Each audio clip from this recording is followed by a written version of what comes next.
This is Rashawn Slater, first round draft pick for the LA Chargers, and you're listening to the Charged Up Bolts podcast. Bolt up.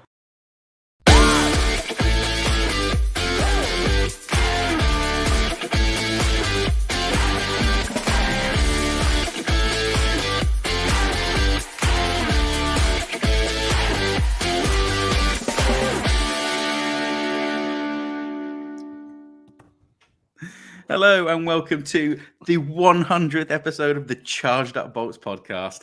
On this show, we have the old music intro back. That tells you how special this episode is. We're going to be talking about how we got to 100 episodes. We're going to talk about the Chargers a little bit, so we're not putting too much of it down on the show. We're going to talk about coffee, stadiums. We've got magic tricks. We've got special cameo appearances. It is going to be the most incredible episode of all time. And to top it off, I'm wearing Chargers gear for one show and one show. And I'm hoping this wipes all the fines away. I am joined by three spectacular, beautiful co-hosts. Number one, welcome, John Morse Jr. Buongiorno. How you doing, mate? You happy I'm wearing Chargers gear? You know, no, that's not offsetting the fines. Those fines still stand. All right, that'll fund the In fact, I'm trebling them. I'm trebling them because you've got 99 on and he wears 97. So it's not even episode 99. I should have won that last week. 99 plus one. I'm also joined by the most amazing American. He is hashtag Audible Chocolate. It is John Ayres. I'm glad to be here. It's an amazing experience. I'm sorry, I'm a little under the weather. After seeing all the Taylor Swift fat phobic content, I can't. T-Swizzle, she broke my heart. My fat hashtag heart. Audible and T-Swizzle in beef. I've got some interference. T-Swizzle. I don't know what's going on. What the heck? Right, you get in your lane because I'm going to put Eurovision songs on if you're not careful. I just don't think he listens to music. Do you actually listen to music? Because I feel like every time we make a music reference, you're just like, I don't listen to that. Do you listen to anything? Is it 80s? Well, I don't understand. He's probably a soft rock fan. I am also joined by a Eurovision lover all the way from Colchester, New Jersey. No, not New Jersey. Essex. It is Dan Hollywood King. I think part of it is the context though, because like she's stepping on the scales, and it says fat because, like, of all the comments she got when she was starting out, like interference. How's it going? This is now a Taylor Swift podcast. So. I would have no idea what you were all talking about, apart from about 10 minutes. Taylor Swift, does she report for the touch? Sorry, it's me. I'm the problem. It's me. Well, you know what, guys? We're here to talk about 100th episode. It's here. It's been incredible. We've been going for a few years. We've got to 100, and we're going to have a party, but we're going to bring the tone down and be low and upset first. Then we'll build it back up. So we're going to talk about the Chargers. And you know, this is the season that started with huge anticipation, our Super Bowl run, exciting coach, amazing off-season acquisitions, Herbert going mad, and not so much. Well, so we're coming up into the bye week, and hopefully this will be your bye week special listen.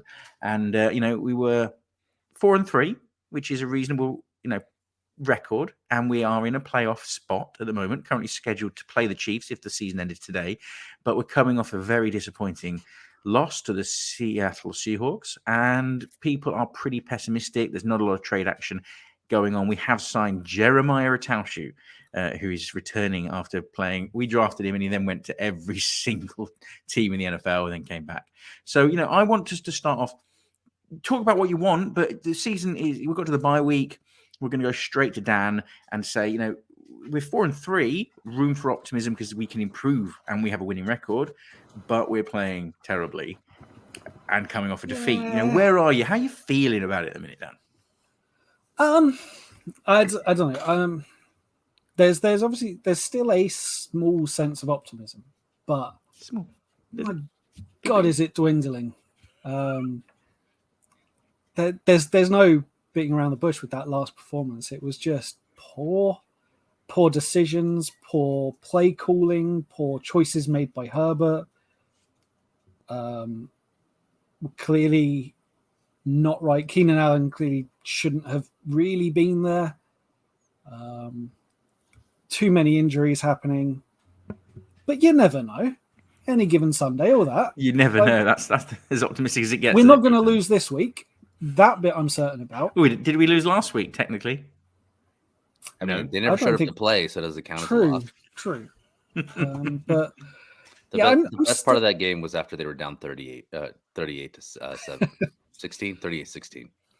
So I don't even remember the score. It was just bad. just gave up halfway through. Thought, Yeah, I went to bed before the end of the game, and I didn't then watch the last 2 or 3 minutes because what was the point? No, I didn't see the Eckler touchdown. Still haven't seen it. John. it's important enough for them to play their starters in another blowout loss at the Yeah. end of the game. That Well, doesn't like they did matter, against the but cool. Jaguars. Yeah, that's a good idea with a Yeah. rib injury. I mean, and what's the worst quarterback. that could happen? You could get some injuries, right? Maybe. That doesn't sound Oops. like us.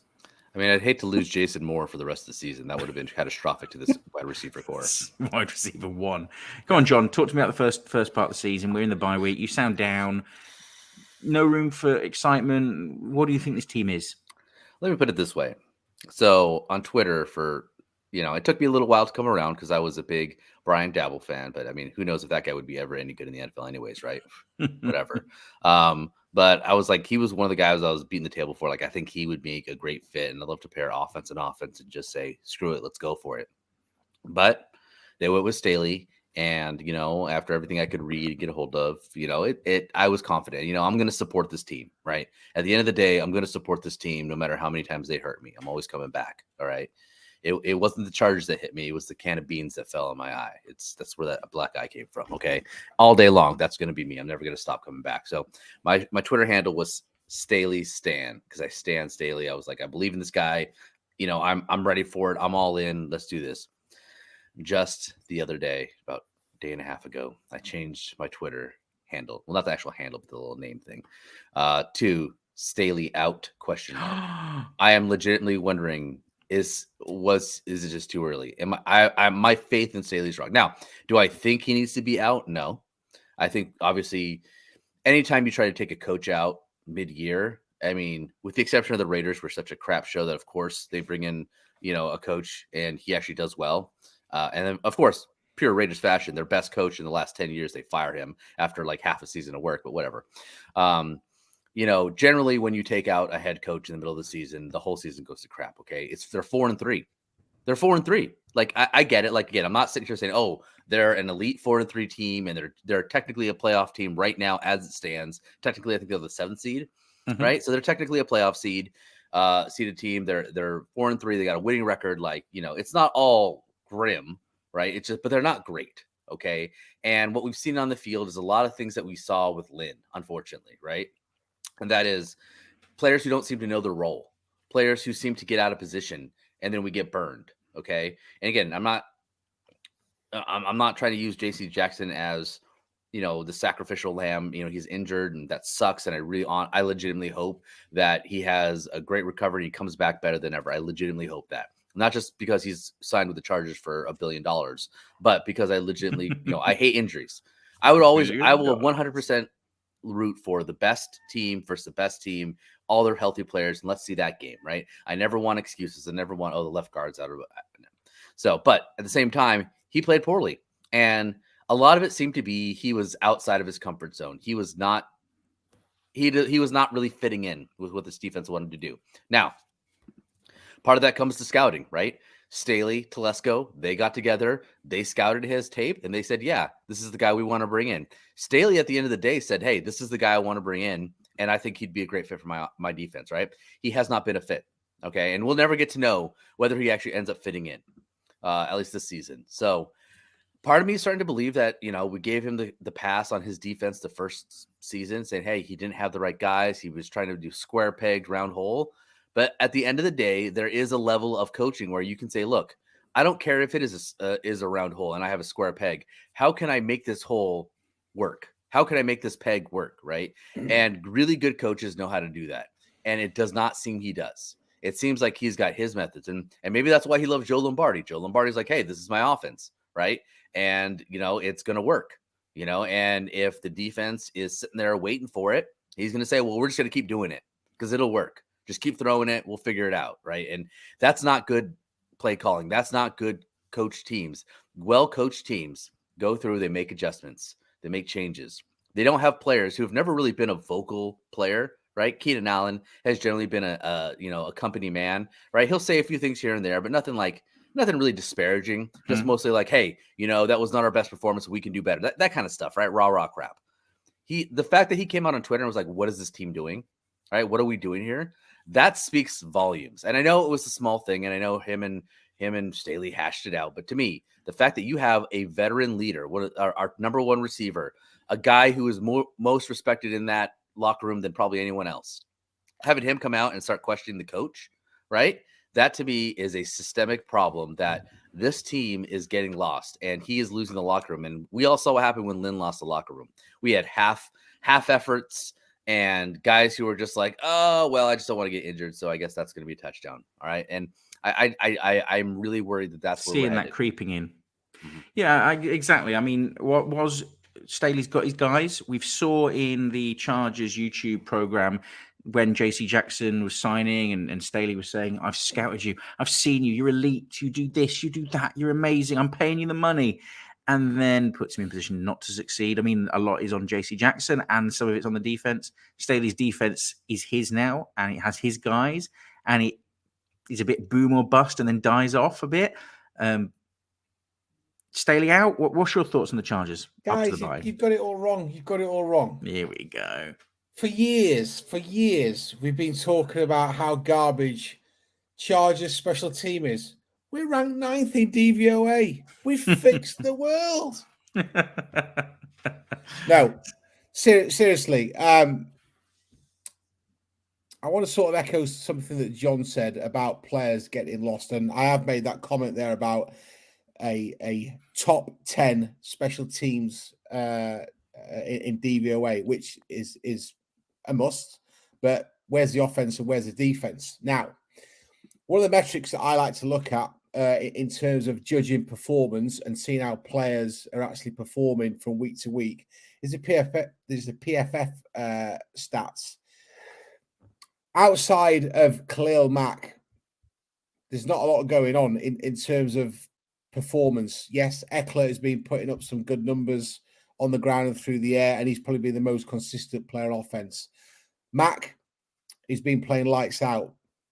And then you start looking around the actual roster, and you're like, where's all the good performances coming from? Herbert's dropped off.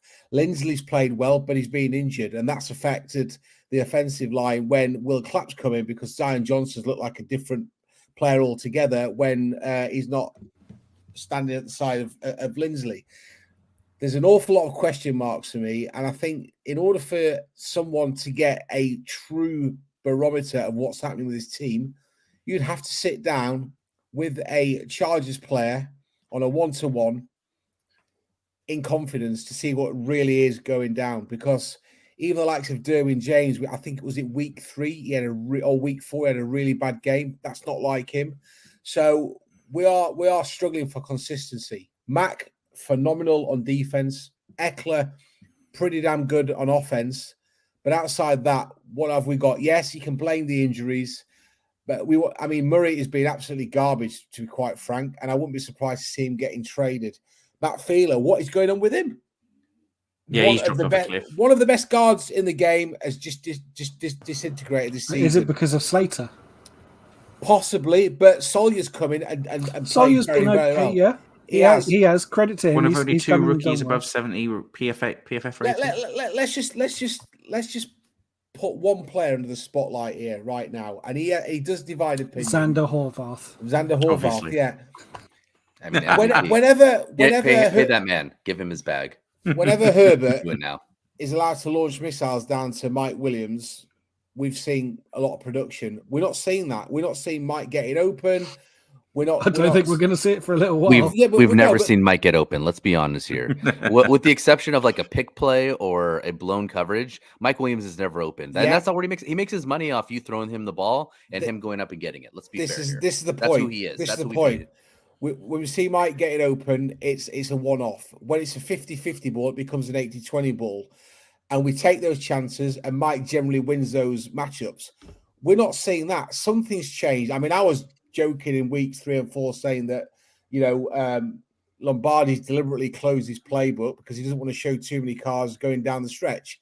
it's gone beyond a joke now. It's gone beyond a joke. And, you know, I'm always an upbeat guy. You know, as you know, I said 5-0. We could have gone 5-0. We could be 2-5 here right now as we speak. We're 4-3. We are very much like the Browns. The Browns. Oh, steady. Come on. No, seriously. Who are the Browns? Who are the Chargers? We don't have an identity. I've been telling you all season that come week 7, going to bye week, we'll know what the Chargers are. I don't know what the Chargers are. I have no a disappointment. What we know they're a disappointment, but I don't know what they are. They've got no identity, and you can blame the injuries. There's something is not right. If Herbert's not fully fit, get him out of there. Just get him out of there. If he's not fully we just fit. seem to be in limbo because there are teams. You look the injuries you can blame to a point, and you know you gut any team as badly as the Chargers are gutted, then they might struggle. And to be 4-3, you probably need to pat on the back given the amount of injuries we have. So you can look at it from that point of view. I think the performance is disappointing. I don't think I agree with you. Staley had an identity. We bigged him up, said that he was going to bring this amazing elite defense. It's just this two. I've rewatched a couple of the games, and consistently the Seahawks and other teams are open by miles against zone defense. Bez, to be honest, and we never get open. Not even to a be yard. fair, we made Geno Smith look like an elite, unflappable Aaron Rodgers in his prime, or Tom Brady in his prime. That's ridiculous.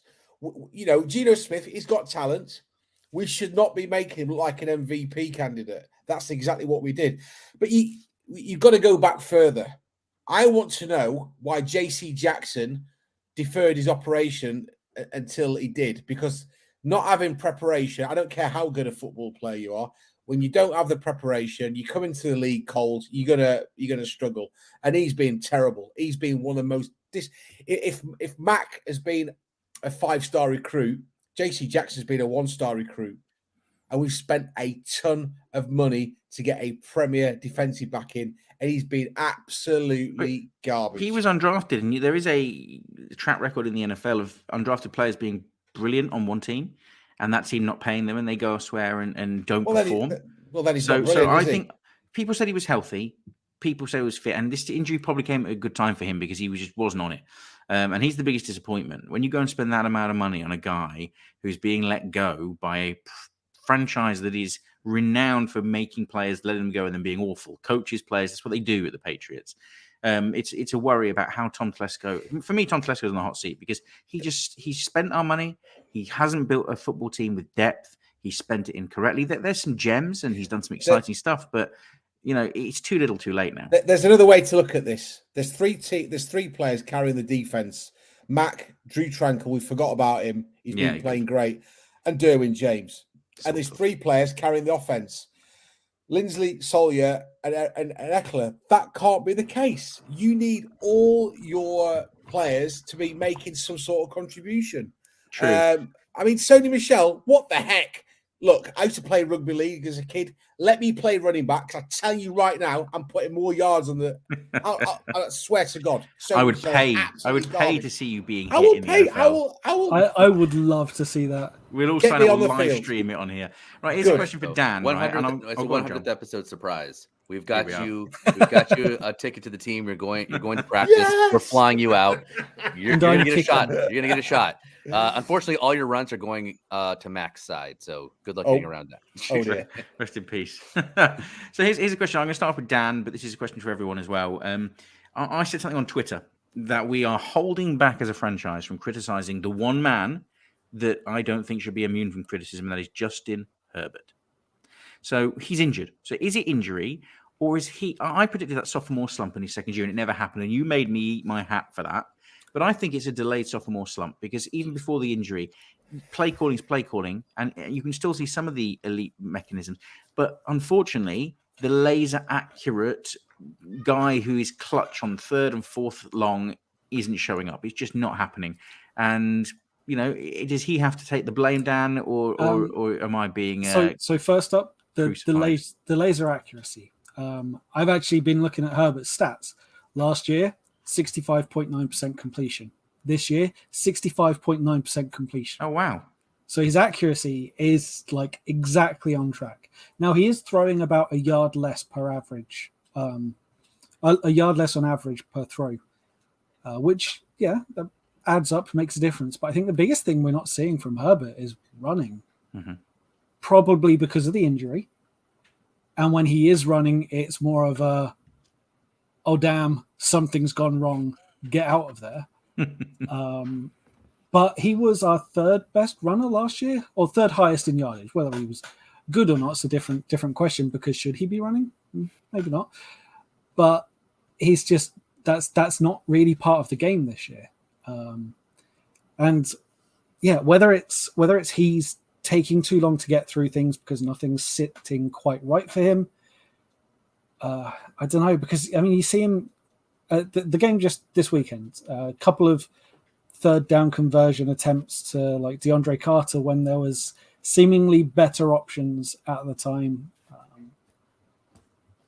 It doesn't feel right. I don't want to say either way that it's the injury or it's the player. I think it's a combination of both. I don't think you can have a rib injury and not feel it. No matter what you say, you're going to feel that every time, especially in the NFL. Yeah, he doesn't want to take the big hit. But if he can't play, he can't make the big throws from injury. If he can't run because they're terrified of him being injured, why is he playing deep into the fourth quarter in games we've lost? Well, that's a big question.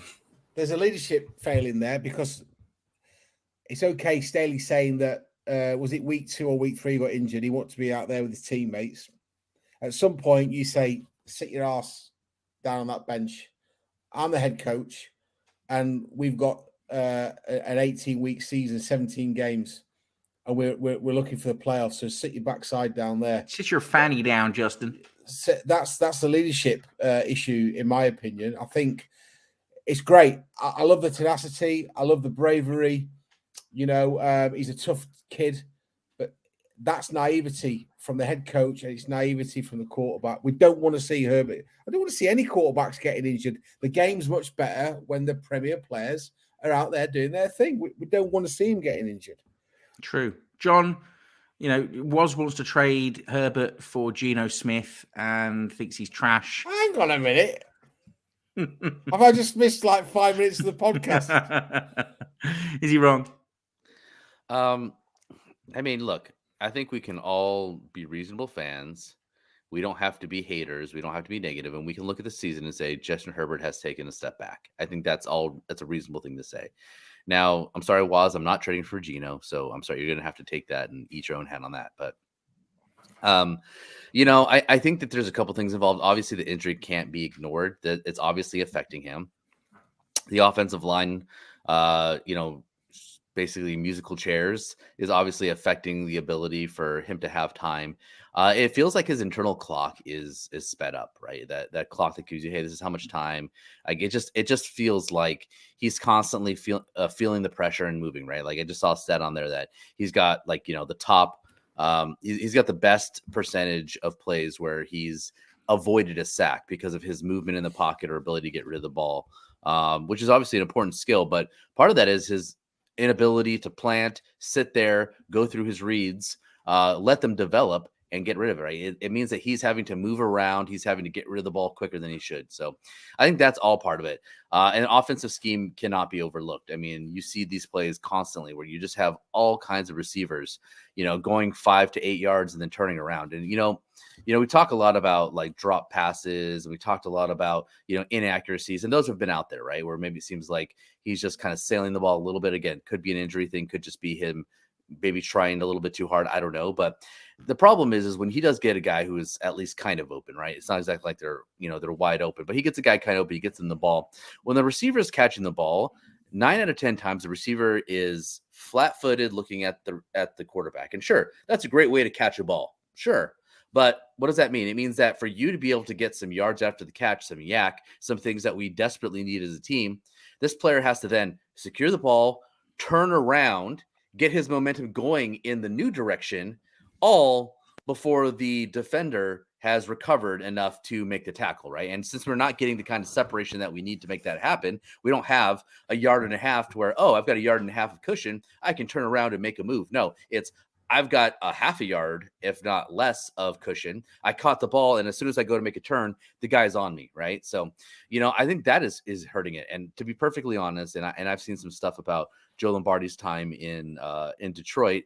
It's really interesting if you go back and look at some of that stuff. There is a lot of the same complaints, a lot of the same issues with Lombardi as offensive coordinator in Detroit, where he was neutering his quarterback there, Stafford. He's like, Stafford's got a big arm too, and he said, no. Okay, yeah, you can throw deep every once in a while. You got Megatron or whatever, right? But still, let's throw these shorter passes. Let's be conservative. Let's not turn the ball over. Okay, and that's great. I'm sure that works, to an extent, but this team needs more. Justin Herbert needs more. And I think that mindset of play it safe, don't turn the ball over, protect the ball, which I think if you remember preseason when they were talking about it and Herbert, hey, what are you working on? What do you got coming to the season? Part of it was taking better care of the ball and getting through my reads, right? That was something that we heard a few times from Herbert. Well, I think they've put that into his brain. And now he's like, well, take care of the ball, right? Got to get rid of the ball. Don't take a sack. Okay, so what does that mean? That means get rid of the ball quickly, find the closest guy who's open and throw him the ball real quick, avoid dangerous throws, and it doesn't work. And then what happens is they get behind, and now he's behind. Now he's in obvious passing situations. He's got to force something in there. That's when a lot of these bad decisions are happening. When he's on 3rd and long, or when they're already down 2 scores, and he's like, I got to make something happen. So I'm going to try to force this ball in between 2 players. Or maybe he sees something and just reacts instead of actually diagnosing the play, because he's like, oh, is somebody actually open? Holy cow. And then, oh, no, wait, there was a safety over the top who was anticipating, or there was a DB underneath he didn't see who comes and makes the pick. So, I just think that he is – honestly, I think this offense and everything that's going on around him is affecting him, and I think it's causing this regression. So, yes, he's regressing, but I get it. I don't think it's 100% his fault. But so, he has blame. He has blame. So you reminded me that we've, with all the injuries we've seen, Keenan Allen missing so many games, you think we'd see a bit more Jalen Guyton, right? He's still on the roster. He's been healthy. I think he's on IR. He's on IR.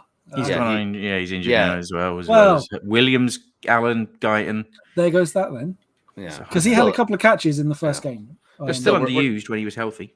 Our explosive player, that guy who's going to be the quick twitch guy, is our punt returner and kickoff returner, who's literally almost never been a number 2 receiver in the league, let alone a number 3 or 4. He's the guy that we're like, oh, hey, we don't need Jalen Guyton, we got DeAndre Carter. And nothing against Carter. Carter is a fine player, and obviously he's made some big catches throughout the year, so I applaud him for that. 19 receptions for 229 yards. He's getting the most routes and the most use as a receiver in his entire career at age 32 or something like that. Yep. I don't know. He's there's something wrong with that. When you have to rely on him to be your kind of, your speed threat, 29. Something's wrong there. 29. It feels like he's 40. I don't know. Right. Some of the team runs like 40. Guys, we're going to take a short break with some exciting messages and a special cameo. Then we're going to come back and we're going to turn it positive. Hey guys, this is Chargers running back Joshua Kelley, and you're listening to the Charged Up Bolts podcast. Much love. All right. Hey Bolt fam, it's Dan at UKLA Chargers here. Can you believe it's 100 episodes already? Seems like only the other day, not that I really remember it. What a blur. In the time we've done 100 episodes, I must have worn about 50 different hats, so thank you for sticking with us. And heck, thank you to that one person who recognized us in public. That's still wild to me. But yeah, thanks everyone for all the support. Keep listening, keep being wonderful. And bolt up. That's quality. Well done, Dan. Absolutely brilliant. So now we're going to take 2 things. We're going to turn some positivity. How do we think we can compete? Do we think there's a chance, some juice to be squeezed out this roster? And I want a very spicy hot take that you're going to put on the line for the rest of the season, that you have to eat a hat if it doesn't come off. I'm going to go all the way to John Was Jr. 50 burger on Chiefs. Of course you did. You weren't getting away with it. Just eat your hat now. Face. Which one? I've got a range of Chargers hats. I love it. You know, 50 burger on the Chiefs. And do you think that this is a Chargers roster that can heal up, come out of the bye, and produce? Give me some positivity. It can heal up 100%. Can it come out the bye with some juice? I don't know. I think there's an element there of if we're looking for a new offensive coordinator, that's a failing on the front office, and they probably won't do that. This is a great time now to actually, in my opinion, I would let the players just have a few days off and reset rather than working too hard. You've got to stay positive. There's no point in at 4-3 going season's over, because that's horse manure. Steelers a great barometer for a 10-0 team that collapsed, in the second half of the season. So you have to stay positive. We've got some great football players on this roster. We need them all back healthy. We need Keenan Allen playing. We need Joey Bosa playing. We need Herbert playing to his full potential. And we know that he's potentially being stifled by the play calling. So I'm upbeat. I think we'll win every game going forward, and we're not going to. That's obvious. We had a great chance to reel the Chiefs in. That's slipping away. So we've just got to hope that we can get over the line. I think in terms of staying positive and looking forward, we have to make the playoffs as a minimum. We really do. But that all depends on what happens on the field. We've seen some really bad play calling. I think the 4th and Staley's got out of hand in terms of yeah, a little bit. Is it metrics? Is it just luck? I don't know. But on the 4th and Staley's, let's talk about this. If you're making use of those first, second, and third downs, you shouldn't be having to rely on the 4th down situation as much as we are. So you have to look at that as well. There's a lot of things to clean up. As I said, special teams are massive positive. But unfortunately, we've been struggling elsewhere. If we get into a situation where, we're getting blown out, can we reel it in and turn it around? Well, no, we proved against Jacksonville and Seattle we couldn't.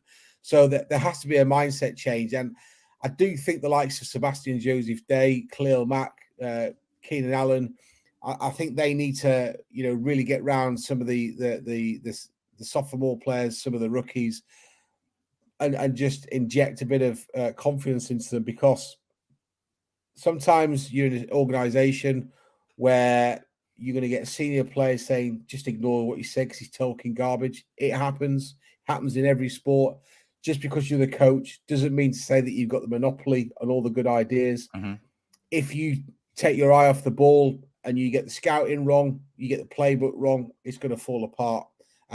It just seems to me that teams are able to switch it up. Pete Carroll coached Seattle last week like it's Super Bowl year.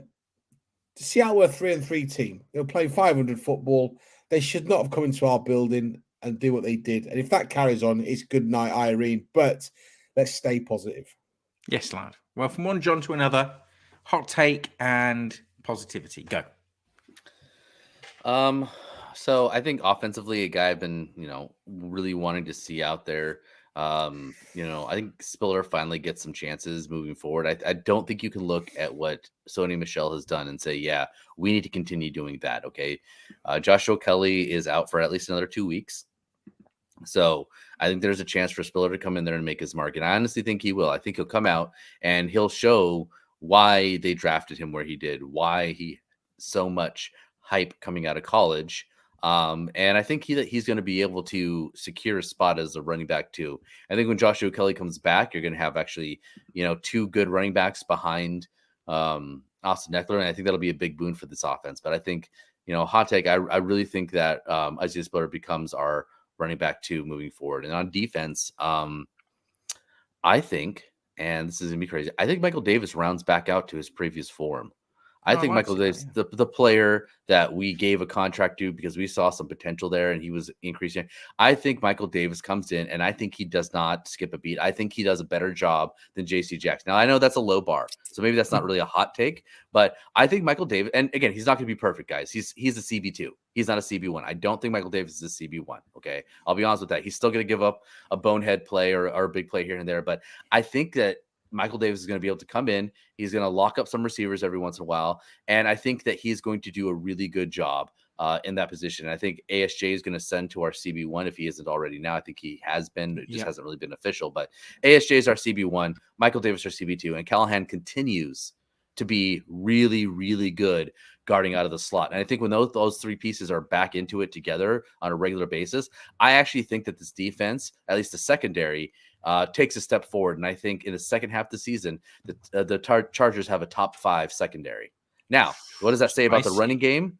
I don't know about the running game, but I think they have a top 5 secondary. I also think that they have, from the first 7 games, I think they double those amount of turnovers in the next 7 games. I mean, if you've watched that'd be good. There have been a lot of really close calls. There have been, yeah. I mean, heck, there have been at least 3 different turnovers that should have happened, but were overruled by referees, and they're bad calls. So I'm just saying that I think that this secondary has a chance to be a really, really good unit. And I think that the turnovers increase. I think that they lock down. I think teams are forced to try to run against this team, which unfortunately right now isn't that hard yet again. So those are my takes moving forward. Oh, I like it. Hot, spicy takes. You know, I think actually, you know, you won't be eating a hat. I think I can get on board with that. Come on, Dan. You have so many hats. You said in your video you've worn many of them. You're gonna have to eat one. How are you gonna eat one? And talk to me. What's the status of the Chargers? Positivity. Well, I've got like 10 pairs of chopsticks here. I'm sure I could manage something there with eating a hat. This bobble hat's kind of noodly at the top, so we could probably make Don't something. choke on like it like a fur ball. I can hear your cat. My cat. yeah. No choking here. That's something we'll leave to Brandon Staley. So my hot take. I think we end the season with 2 players with double-digit sacks. There's a bit of a long shot right now. Max got 6th, second best I think is at 2.5. Morgan Fox has 2.5. But with Jeremiah Toucher's going to get 10 sacks in the second half of the season. Exactly. No. I don't know. I just feel like we're going to start seeing more of a result of Khalil Mack's pressure. I don't think Khalil Mack will go much past 10. And I think teams will start focusing more on him, leaving up some more Tranquil, James, maybe the return of Bosa. I don't know. Not thought that far ahead. But that's kind of where my head's at. See, I like that take. It's good. I've got a spicy one. A spicy meatball. It's going to blow you all out of the water. It's specific. It's detailed, and you can hold me to account. I won't be eating a hat because the Chargers are going to heal up. They're going to get players back. Slater, Bosa, Lindsay's going to get fit. Keenan Allen, Mike Williams comes back. We sneak into the playoffs. We play the Chiefs on the road in Justin Herbert's first playoff game, and guess what? He beats them. That is my prediction. The Chargers will beat the Chiefs in the first round of the playoffs. Is that with a 50 burger, Buzz? Mate, you can have that 50 burger in that game. I'll leave your bet open then. But I'm telling you now, we beat those Chiefs. That is my I'll take that. take. I'll take that. Guys, it's we've spread some positivity. We have some more messages. And afterwards, we're going to change the topic. We're going to talk coffee with John Ayres after this. What's up, guys? I'm Shawne Lights Out Merriman, and you're listening to the Charged Up Bolt Podcast. Thanks for listening.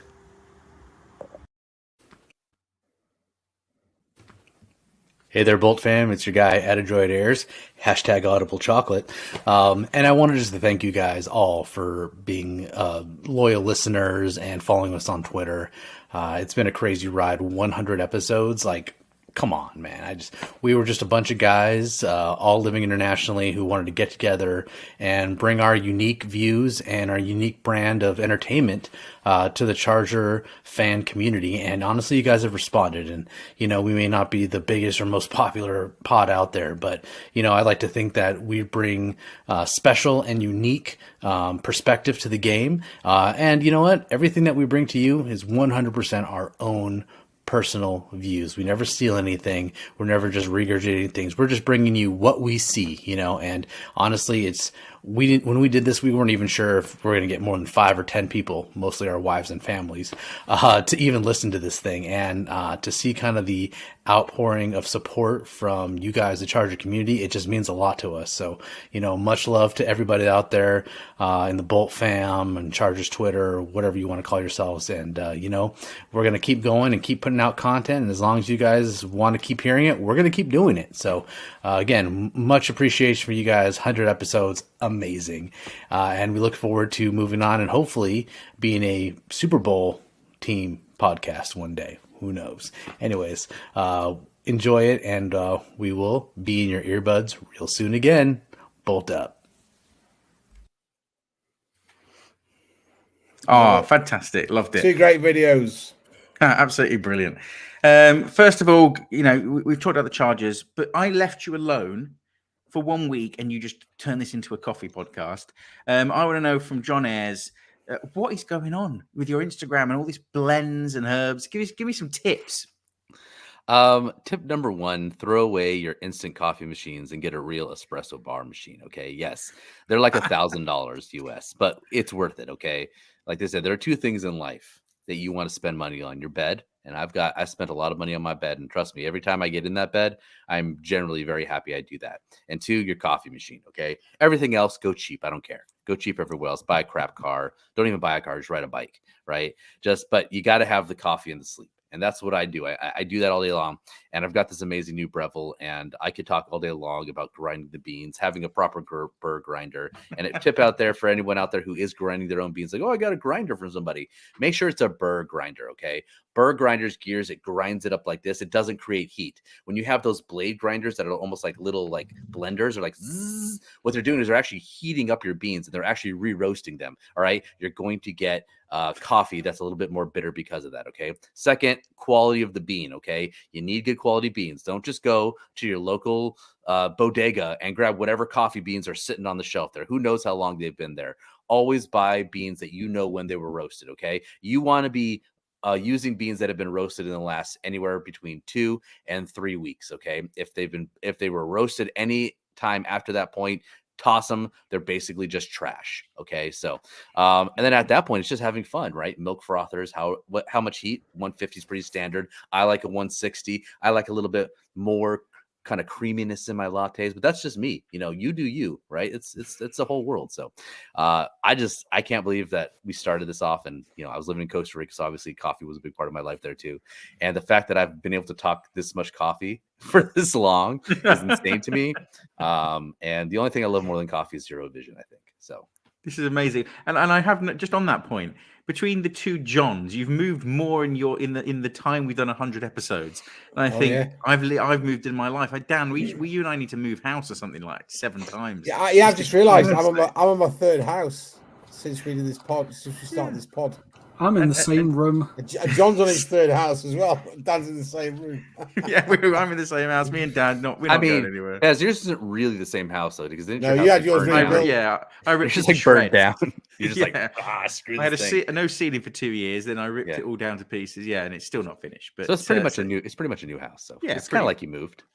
Yeah, I'll take it. So Dan, sort your life out. Get moving. Come to Bolton. That's a lot of stuff he's got to move though. Like every time I see all that stuff in the back, all those collectibles, I'm just like, God, how long do you think it would take to pack all that up and then redistribute it all out? That feels like just it'd be clean film it all. Just stick it in the van. You'll be done in 5 minutes. To be fair, it's just this one room, like our entire flat. So it's not. It wouldn't be that hard. Throw it out the window, clean film it on a trampoline. You're out. Before, I think, John, you might have to go shortly. You know, it's been amazing having you. 100 episodes, celebrating.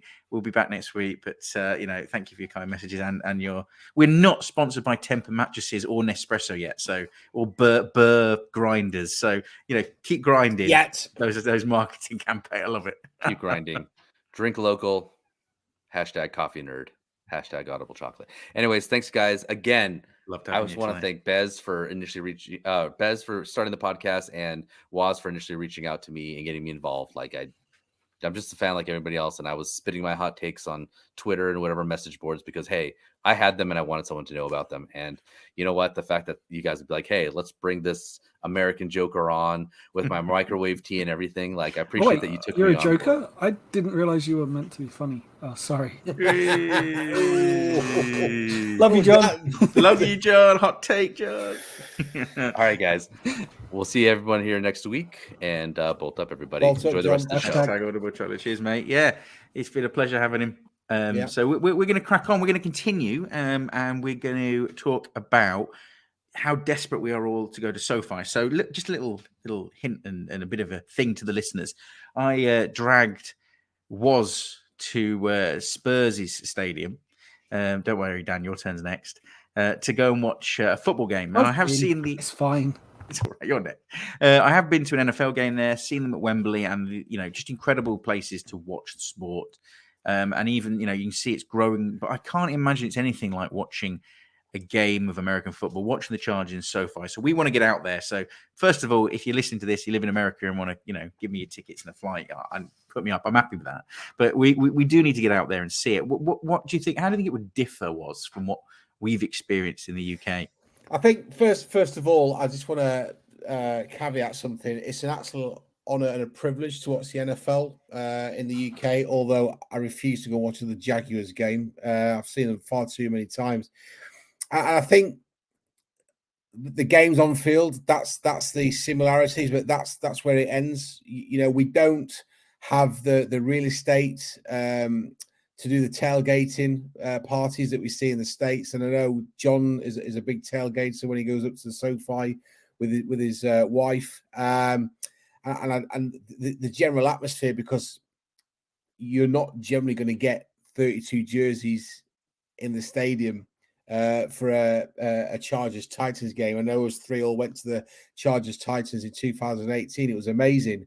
And it's difficult when you're sat in the stands and Philip Rivers aired that ball down to Terrell Williams on the first drive. I was going berserk. There was a half a dozen Chargers fans around me, and everyone else were obviously neutral fans. Fantastic. They weren't getting excited, but there were lots of Chargers fans around. And I think that's another caveat for our American listeners. There are plenty of Chargers across the UK. So I think that's the globe. And I think that's where it differs is the actual overall package.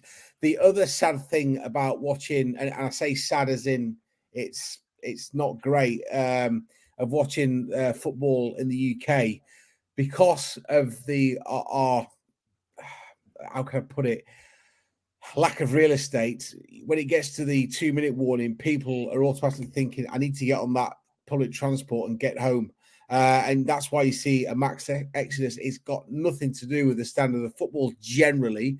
It's more about, I don't want to be sat in this queue or line for our American friends. I don't want to be sat in this line for 2 hours waiting to get on the train. Bez, you and I left Tottenham Hotspur Stadium early on Sunday, and it's a good job that we did, because when you've got 60,000 people trying to get on 3 different trains, it's not much fun.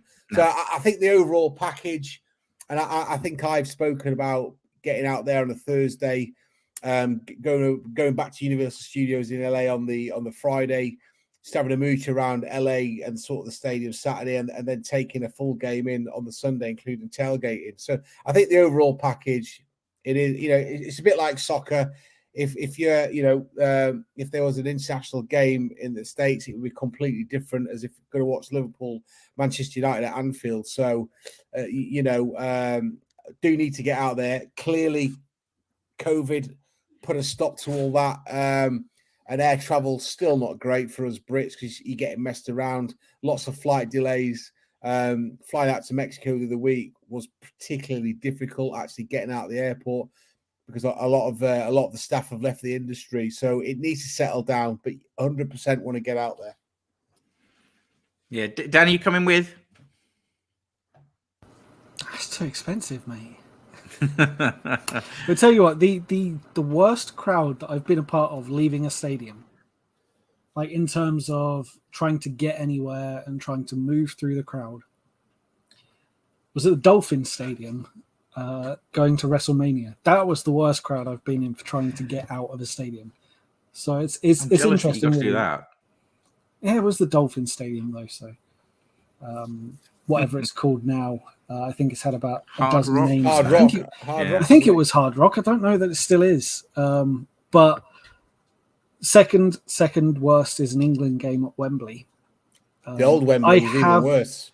Oh yeah, I went to the old Wembley as well because I was fortunate enough to see Colchester United play there. Steady on. Yeah, it's weird. Who were they? But I know exactly. We're no Accrington Stanley. We can only dream of being Accrington Stanley. But I've been to my fair share of games at Wembley, and I've been to a couple at the Tottenham ground. It's pretty amazing. Definitely, it is. It's both. Tottenham ground. Do you know what? I'm going to put this on record. I think Wembley is absolutely garbage in terms of how much it costs to build that stadium. Only in the United Kingdom would planners allow a multi-million-dollar housing project to be wrapped around the National Stadium. It's an absolute joke. Wembley is not a patch of the Tottenham Hotspur Stadium, in my opinion. I don't think the atmosphere is great in there. It's overpriced. Again, just grateful to be able to watch the football there.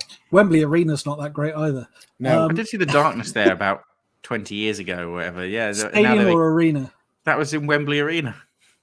Why am I not surprised you went to watch a garbage band called The Darkness? Don't forget Eurovision tickets on sale. I'm going to... It's pronounced garage. Do band. you know what? I've actually tell you what's happened. We'll talk about Eurovision. I'll let you do it for 15 seconds. I'm going to win the lottery. I'm going to buy all the Eurovision tickets and throw them in the bin so no one can go. Well, I'm definitely seeing Liverpool. It's coming to Liverpool. I know there's a lot of American fans. It's the greatest show after NFL, I think. And on stadiums, the greatest stadium, Tottenham was fantastic, but there's nothing like Hillsborough.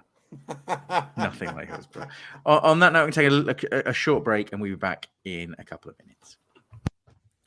Hey, Bolt fam, John Was Jr. here. Just a massive shout out to all the listeners. Episode 100 coming up with the Charged Up Bolts podcast. It's been a blast over the last 3 years, and we thank everyone who's tuned in, shared, liked, got involved, and come to say hello on the podcast with John, Bez, and Dan, and myself. Keep listening, keep watching, and bolt up. Hey guys, it's Elliot here. You know me better as Bez from the Charged Up Bolts podcast. And I just want to say a huge thank you for sticking with us as we hit episode 100 today, and we're celebrating with this fantastic special episode. Do you know what? I want to say a huge thank you to all the partners, family, the friends, colleagues that have supported us. And in particular, obviously, you, the listeners. I was checking out just before we were recording, and I cannot believe that we are listened to on every continent on the planet. You know, thank you to the Australia crew. There's a lot out there that listen to us. There's Africa too, all across Europe. 5 listeners in Japan, South America as well. And of course, the 2 big groups. Thank you to you guys in America, you lucky people who get to see the Chargers live. And of course, our UK fan base. Do you know what? Here's to the next 100. I've really enjoyed doing this with my guys. And thank you to the other 3 for being fantastic co-hosts. Especially I love winding him up by not wearing any Chargers gear. Hopefully he's a bit better, a bit satisfied that I'm in some Chargers gear tonight. Anyway, here's to the next 100. Here's to seeing the Chargers win a Super Bowl. Thank you for listening, and bolt up from the Charged Up Bolt team. I can't believe that you were stood outside the Salford training ground recording that. I can't believe that happened either. And my I can't believe you've both changed. And Bez, I forgot that we got hauled out. We got recognised at Tottenham. I forgot. Yeah, I Yeah, remember yeah, you that someone was, getting up to you, didn't I they? don't, That was you start, bizarre. Bez. You were off snoozing with the prawn sandwich brigade while me and Dan were the real fans. It was. I think it was my multicolored hat that gave us away. Yeah, I think it was. Yeah, And my it good was. I looks. remember you saying. Yeah, and your good looks. Obviously. But it was still bizarre. It was one of the most surreal moments of my life so far. So I'm definitely going back to get. I mean, I haven't done any games this year because of the move and stuff, but I'll definitely be back there next year. Oh, mate, you know, and we're getting now we're famous podcasters. We'll be recognised all over the place. We could get press passes and the works. And I'm talking to the UK Chargers guys about doing a meetup in Manchester and London. There's two groups and getting people together, watching a game, finding a location, and having some fun. So, you know, it's going to be exciting. There's lots going on. The podcast rolls on. The next 100 are going to be fantastic. The final segment before we finish up. Why, Dan? Are you a Chargers fan? I'll go to was next after. I wish I knew, mate. I wish I knew. No, I've back when I was in the LA Times when I was interviewed, because I'm a big shot.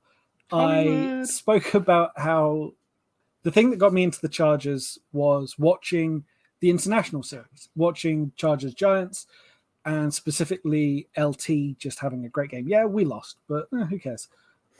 It was entertaining, and I just wanted to root for that guy. And then it grew into rooting for that team. Behind me in a cabinet somewhere up here is a signed LT college card, and that's not leaving there. There's also a Philip Rivers next to it. That's the two cards there. And yeah, those two guys were what really hooked me in all those years ago. That must have been 12, 13 years ago now. I used to only really watch the Super Bowl before then, and even then kind of on and off. I wasn't exactly staying up till 5 a.m. like dedicated watching it, but yeah, I kind of watched that game and I was like, yeah, that's my team, I guess. Back in the North Turner days. I love it. You know, a lot of people got hooked around that time and have never seen the Chargers win the division. You and I are alike. You know, you've liked the Chargers a little longer than that?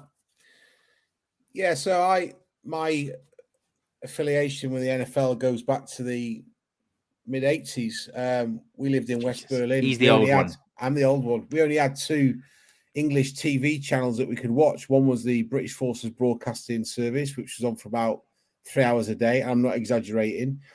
And then this is World War One or World War Two? This World War Two, yeah. And then in living in West Berlin, we also had the American Forces Network, which we actually, I don't know why, but we could only receive it in black and white, which is crazy. At least it showed games. And the first game that I ever watched, and I'm not sure the opposition was, but it was 100%. It was the Seahawks. Everyone was a referee in black and white. Everyone was a referee, yeah. So I remember watching the Seahawks, and for years and years I was neutral. And my deductions were quite simple. I was never going to support a team in red.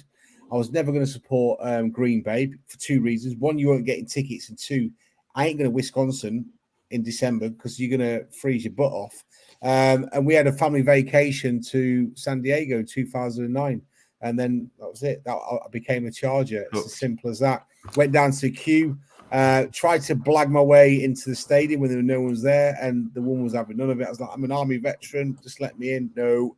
So didn't get in there. I think we came away with about $400 worth of gifts, which basically related to a dog bowl for our dog, obviously, and 2 fridge magnets. So yeah, I sadly I didn't get to 2007 game. Obviously I went to the Titans game.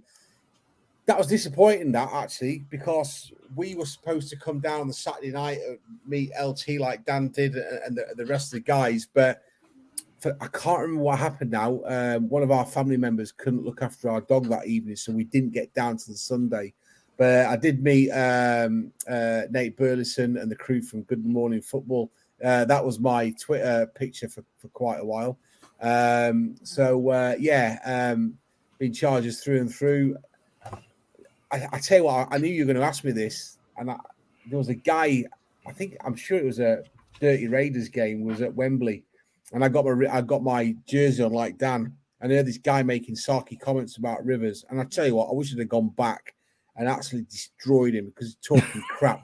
And I think, if I remember rightly, he got a Seahawks jersey on because at the time, when the Seahawks had done back-to-back Super Bowls, a lot of Brit fans jump on the bandwagon. Certainly You find with the that. Steelers, certainly with the Steelers, certainly with Dallas, certainly with New England. Now, a lot of the older generation that are slightly older than me have got an affiliation with the Niners and 49ers, all that older generation, like Montana, and Dan Marino, and I get that because back then there wasn't the coverage that we've got now. So I do respect these supporters that follow all 32 teams. That the guys that follow the New York teams. I mean, the Jets have been garbage for years, but it's Chargers for me, and there are more Chargers than what you think. And it does surprise me. I was talking about you, Dan, the other day with one of our directors, and I was saying, steady. He bumped, not you, but he bumped into, you bumped into Derwin. You got his jersey, and he couldn't believe it. And I'm surprised that the Americans are surprised that we know what's going on. I've got a great friend in Upper New York State, Don Young. Don's a massive Bills fan. First met Don in the swim bar, in the pool bar in Mexico, Playa del Carmen 2018. And he stood there with his Bills mug. And I was like, hey, mate, hello. I said, I'm a Bills fan. He must have thought, oh, my God, he's a Brit going to talk about football. So I went up to him and started talking about the Bills offensive line. He was like, what the heck? And before we know it, we hit it off. And I think we had a Patriots fan. We used to get together every day. We're still friends ever since. But they were sort of quite amazed of my general knowledge of the game. It's not it's not good enough to be on ESPN or CBS or anything like that. But I am surprised that the Americans are surprised that we know so much about football. It's an amazing sport. For me, I've been watching soccer like you have, Bez, for years, and yourself, Dan. Football is way more interesting. I mean, for a start, it's a kind of an even keel where you're not going to get Man City winning the league every year. You don't get that in the NFL. You'll get it's cyclical. We saw New England dominating. We might see the Chiefs dominate. We might not. Tom Brady comes back at the age of 75 and wins the Super Bowl with Tampa Bay. There's a bit more parity in the NFL, a lot more uncertainty. It's something you don't get in soccer ball, as I call it. And I think I've started to develop apathy for the round game, whereas, I think because the NFL is such a short season and it is week to week overreaction, a week to week underreaction, I think that's what we enjoy so much about the game. Of course we do. It's an amazing sport. We love it. We wouldn't be here talking about it if we didn't love it. For me, I chose the Chargers because got into the NFL, used to start watching it, enjoyed the fantasy side, and wanted to pick a team. And I'm obviously Spanish, the Hispanic links, the beautiful jerseys, and I did want to be called Diego when I was a kid. So it just all fit, and then started watching it and realised just how. And then they moved. Then they moved. Yeah, thanks for that. And of course, Phillip Rivers joshing with Cutler when he was at Denver was absolutely fantastic. So, wow. I wouldn't pick any other team. Wow. The other thing is, Dan's hat. The San Diego Salty edition now. And the other thing with the Chargers is that there's a lot of Glory supporters that jump on bandwagons and they go, oh, who won? I'll pick theirs. You've got Raiders are a fashion accessory in the UK. You've got people of different ages will typically support the team that was good at the time. And you've got the latest round of people, the cheeseheads, the Packers have just started to die out. And you've got this whole new generation that are coming through, which are Rams and New England and Chiefs fans coming through. And I don't want that. I want to go on a journey with the team that's never won it. I don't support any team that is successful. All my teams, I apologize to the Chargers fans. Probably my fault, but none of my teams. And it's been nice doing this podcast with someone was obviously, and I have support a lot of the same teams in all different sports. And it turns out we've got family literally in the same zip code. What the heck? I'm sure we're somehow related. Yeah, we probably are somewhere along the lines. And it's ridiculous that one day, hopefully, I'll get to see each and every one of my teams win their first major trophy. because none of them have done it. So, it's been great. I want to finish on one amazing segment, and that just is to jump back in go for on, a second go on. there. With your I amazing did say it was Chargers against Giants, but it wasn't. It was the Saints, of course. Saints And I against have them, seen yeah. the Chargers win the division twice. So Oh, you lucky! So you both. I've 2008, never seen it. 2009. I told you it was my fault. So the last segment to give positivity. It's our 100th episode, guys, and let's just answer the question of all questions. When will the Chargers win a Super Bowl, Dan?